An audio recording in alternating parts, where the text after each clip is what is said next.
you guys want to know a little secret? A secret on how to make your opponents break their items in 7.29? Well, that's exactly what I'm going to show you here today. HUSKAR is currently the highest win rate hero, and we're going to be watching a rank 20 player, literally top 20 in his region. And yeah, he just absolutely dominates this game, and I'm going to show you why this hero is so broken right now. It is absolutely broken. So yeah, if you're excited for this video, smash the like button and subscribe. And another thing I want to tell you guys is that over on the website, I just made a couple of videos that I think you guys are going to really like. I made a Void video where I talked about, you know, an entire Void game I played. I think the hero, when I'm talking about Void, I'm talking about Faceless Void as a carry. On top of that, I played a Sven carry game. I think that hero is incredibly good at ricing right now and just playing the farm game, just snowballing out of control. I really do believe he has a lot of potential, and I kind of walk you through how you can do that on Sven and snowball the game. So if you guys are excited for that, click the link down below, sign up. You don't really want to miss out on those videos. Otherwise, you're gonna, you're not gonna do as well as you could have into your pubs. All right, so getting into it, he is going mid and he has no shared tangos or tangos at all, which is pretty funny, but you're gonna see his gameplay. It's very clear. And now you also might be asking, Speed, Burning Spears? Really? Burning Spears on HUSKAR? Is that good? Because if I saw correctly, this hero, at least in the past, would tend to take either Berserker's Blood at level 1 just to auto-attack and not die, or Inner Fire to secure range creeps. Why in the world would he take Burning Spears? Well, I'm going to tell you why. It's because he's in a favorable matchup. Now, he's against an Ember, okay? Ember is a hero that naturally does not like laning against HUSKAR. Well, funny enough, I've actually seen Ember solo kill HUSKARs because HUSKARs get over-aggressive too early. In fact, that almost happens in this game, but for the most part, once HUSKAR hits like level 3, the matchup's completely unplayable if he just chips the guy down, if he doesn't all in. And yeah, we'll kind of see that. Now, another question you might want to ask is like, would you do this against a hero like Quap or Puck or Lina? Well, it really depends on the matchup, but I watched another game he played for more kind of tips and tricks that I could give you guys, and he also went Burning Spears against the Puck. You know, Puck is a low armor hero that you can trade well with, so instead of focusing on last hits, he would use Burning Spears to just hit the Puck when Puck was going for CS. Now, one more thing to note about Burning Spears before we get into it is number one, it was buffed, right? It went from 4% of your current health to 3, so it's a much better level 1 spell. And then the second thing I want to discuss is that it doesn't aggro the creeps, right? I think a lot of people forget this. Spells like Viper's Q, Clinks' W, Burning Spears, all of these spells do not aggro creeps when you use them, and you can see right as he starts the lane, he immediately goes for an auto attack, and this is going to be the story of this lane. Every single time there's no deny or no CS, or he doesn't feel like he can get the deny because you're a pretty low damage hero, he'll just hit the Ember. And yeah, that's exactly what we're going to see over and over and over again. Under the tower, you can go from some denies, but he's already managed to sneak in 4 auto attacks, now 5, onto the Ember within the first wave. So just ask yourself in your games, am I doing the same? On top of that, if you do decide to go this weird starting item build, I still recommend buying tangos, as you can often find yourself in positions where you're getting very low on HP, often trading to the death, and so the tango easily can be the difference between getting a kill or not. Even here, you'll see he kind of just fully mans up. And this is very important. How he plays this is crucial because if he does an attack move right here, he would die. You'll see it. He will die. In fact, it was really close. So he starts attacking, right? Honestly, this is where I usually don't like when HUSKARs do this. I do understand that he's level 2, Ember is not, so I get the temptation to go in here. However, what ends up happening, if I'm not mistaken, is Ember hits level 2 off this melee creep, right? The melee creep that died right there. And if that didn't happen, I don't think this would have been any problem at all. But it did, so he's able to take the chains, but fortunately enough for the HUSKAR, his attack speed is like ridiculously high and he secures the kill, right? But let's get into the execution one more time. When you're kiting a HUSKAR against a melee hero, anytime you're going to one of these close engagements, you need to hit, move away, hit, move away. Then if they turn, you can hit, move in, but it's gotta, you really gotta get good at this, right? This hit, move, because otherwise he 100% would die. Keep in mind, HUSKAR is a 2 armor, 290 movement speed hero. You are not good at running away. You are not tanky. Your regen's okay, but that's about it. It's only as good as like having a tango going, so do not overestimate yourself at level 2. You can die very easily. I played a couple HUSKAR games recently in Fed, and so trust me, I'm speaking from experience. Now on top of that, in your easy lanes, if you happen to be winning the lane, take the second point in your Burning Spear. If the lane is hard, either take Inner Fire to secure range creeps and don't take Burning Spears really at all, or take a second point in your E for extra regen. Now, skipping ahead, nothing really happens for the next 5 minutes. Ember kind of just gives up. He's like, yeah, this game's unplayable. And so Ember jungles, which is, you know, the right play from Ember. And I just want to quickly go over this clip here where he actually dies. He's rushing an armlet, by the way. This is typically what you're doing when you're snowballing. Actually, no, you do this every game. Why? Because it just lets you turn engagements, lets you fight, lets you hold your ground. You know, some people will buy boots and things like Winleys and Stick, and it's okay in some matchups, right? Against like a Bristle or Zeus, you can buy Stick, and you know, maybe if there's a hero like Monkey King who might run you down, you could go for boots, but for the most part, you typically rush the armlet just so you can flash farm and fight much better. But here, this is kind of what I was talking about with like overextending as HUSKAR. While I do like this play and I highly recommend you guys take risks, these type of risks are much better to do once you've hit a timing, right? Only because under the tower here, he ends up tanking a couple shots and that causes him to go down to the Tusk. It was really close, and in fact, Ember ends up going down, which is why I said I don't mind these plays, and I really do encourage you guys to take these risks, right? Take the chances. And so even though that is a bit of an overextension, and even what he did at level 2 was mildly questionable, both of them sort of worked out in the end, definitely the first blood. And so yeah, take risks on HUSKAR, learn to trade. You're gonna feed, but you have to feed. If you want to get good, you have to feed. I know that sounds stupid, but you need to die.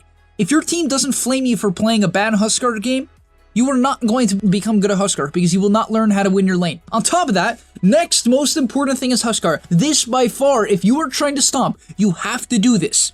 Do not change this. Farm. Farm on HUSKAR. Only farm.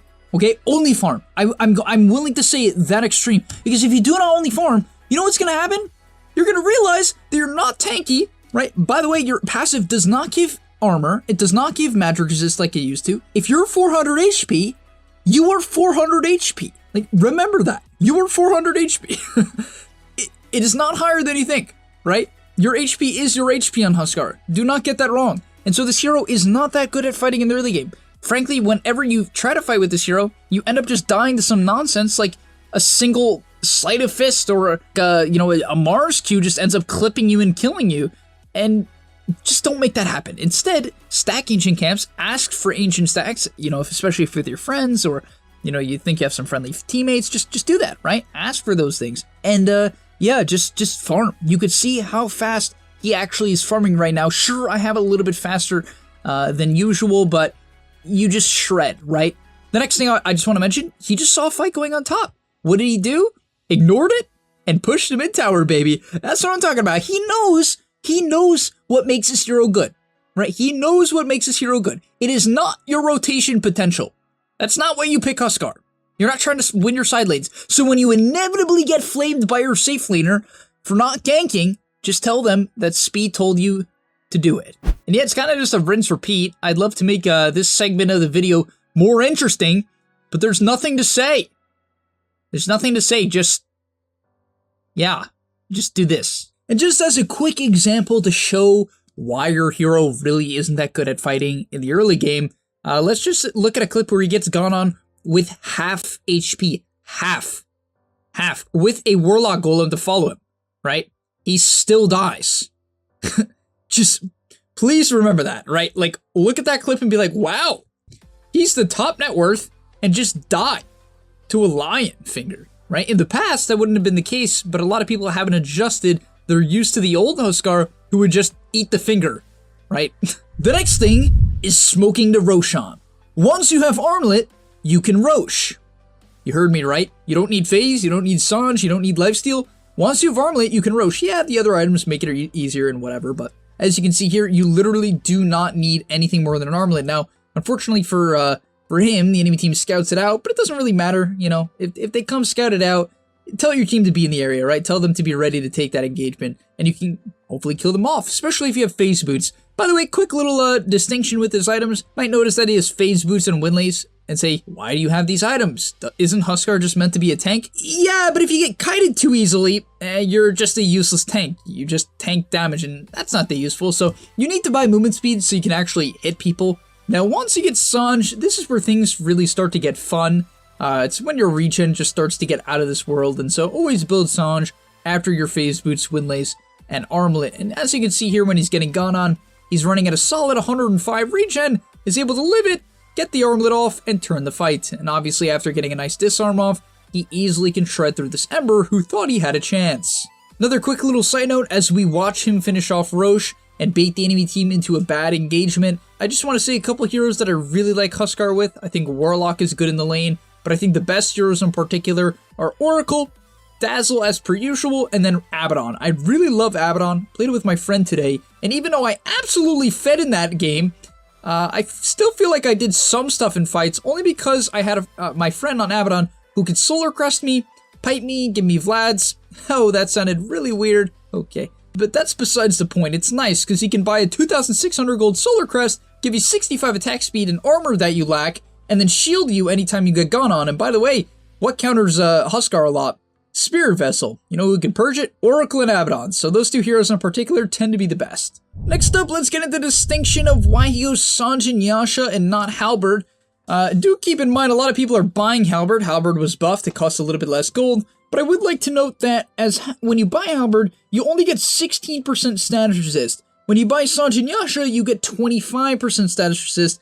And also, I think he likes the movement speed. You could tell he really values movement speed on this hero, and the ability to not get kited in fights, which I agree with. I think it makes a lot of sense. But the big thing here is the extra 9% of status resist easily can be the difference of getting your armlet off, or a BKB that he buys later on, or a Satanic. And so I really do like this choice. Also, as a quick side note, it also gives you more HP regen and lifesteal amp, so you can kind of see why he would prefer this item over Halberd. I do still think Halberd needs a slight buff. Now, once you have Aegis, you can really start to look to get active. If you don't manage to get Aegis, honestly, your best course of action is to let the enemy team run into you as you hit your next item timing. Like, I'm being real, guys. I know that sounds weird, but HUSKAR really is just a flash farmer at his core now. You know, the hero has definitely changed from its old self, which used to largely be based around just running around and fighting. When he had that magic resist, a lot of people in certain team comps simply couldn't kill him, and so you were invincible. It's no longer the case. You need an item advantage, and look at his net worth. He's 8-2 with 13.5 over a Morphling who has higher CS, right? Who has higher CS, but obviously less kills, and therefore much less net worth. But keep in mind, Morphling is one of the fastest farmers in the game, so this is quite impressive. I don't know why this is in the game, but here's the point of the game where you can make your team, I'm sorry, not make your team break the items, make the enemy team break their items. Yeah, right here. Okay, so you might be like, what does this Ags do and should I buy it every game? The answer is not necessarily, but I'll talk about why it's good. If you don't know what it does, it increases the cast range of Life Break, and it also makes it a taunt. It makes it Axe Call. Yes, it's the same thing. It's the same type of interaction. On top of that, when you hit level 20, you get a Life Break cooldown talent, so it synergizes there. But yeah, it's a 3-second taunt whenever you pounce on someone. And HUSKAR's biggest issue is the fact that he gets kited. He doesn't have a stun or a slow. Well, his ultimate's a slow, but it's kind of meh. It's just a very meh slow. And so yeah, he gets kited really easily, but this kind of prevents that. And you'll see that this Morphling doesn't really understand what's happening. In fact, he'll ult shed at some point in the game saying, "Why can't I move? Why can't I cast my spells?" Because I don't know why it works like this, but literally when you pounce on someone with HUSKAR Axe, it doesn't show up in their feet. Like, I guess they just didn't add it yet, but take a look at this, right? Take a look. He's gonna kite out. Alright, he runs away. Great. HUSKAR manages to catch up because of his dope item build and a surge. Where's the life break? Right? Oh, it does actually say it. Oh, I guess I thought it was the slow. Okay. That's funny. I thought it was the slow. So I guess that's the point. You think it's the slow, right? You think that this is the duration of the slow, but it's actually the duration of the taunt. So it does show up. So Valve's got that on lock. Props to Valve, you know, good job. You got me there, but yeah, the point is it's kind of hard to note, and a lot of people have never seen this Axe before, so they literally have no clue why they can't move when HUSKAR ulties them. But do keep in mind, I watched a game where he tried to go high ground with this exact build, and the enemy team had like Puck-Tide Phoenix, and he kind of just fed. So as good as it is when you're snowballing and the enemy team doesn't really have the best heroes to kill you, it can be a bit rough if you're trying to end the game and go high ground. It's definitely not the best high ground game, but it's definitely the best pickoff item as we see here. Look how ridiculous that actually was. He hops on this guy, tries to get out, but yep. Ags taunted for 3 seconds, solo kill, incredibly good at picking people off, and it really does allow you to kill heroes you typically wouldn't be able to kill, like, you know, Morphlings, Embers, and Quaps, Pucks, heroes like this. Gives you a good option, but yeah, just keep in mind that Satanic and BKB in harder Huskar games is absolutely a necessity before the Ags. Right, that's going to be about all for today's video. I mean, I know I could just show you hitting the enemy team's base, but if you farmed up well enough and you've taken Roshan, you should win the game. Basically, just that's the formula to Huskar. Learn to dominate your lane. That's going to take a lot of practice, but hopefully you can use some of the things I talked about, right? Just try to get those poke shots in. Don't all in. Do not all in when they're full HP. Poke, poke, poke. Remember, your W does not aggro creeps. It's a big advantage. Poke, poke, poke. Keep poke. And yeah, that's very important. By the way, don't play like Iron Man. I love that he runs away in this clip here. It's really nice to see. I love to see it. I love to see it. And then flash farm, right? The second thing is always flash farm. Make sure you're farming. I don't know why I didn't ulti there. But yeah, time and time again, you're going to see him just kind of win these fights, kite them out, and put in work as this Huskar with 200 regen, which is just hilarious. Literally, he had 200 regen. Alright, thank you guys so much for watching. If you have another hero you think is broken in this patch, I'd like to hear what you think it is. So comment down below. Thank you so much for watching, and I'll see you in the next one. Peace. And that's all. But remember, before you leave, come on, before you tune out, subscribe to the GameLeap website where we are going to help you get to the next rank. If you're stuck, click the link down below, and I'm out. Peace.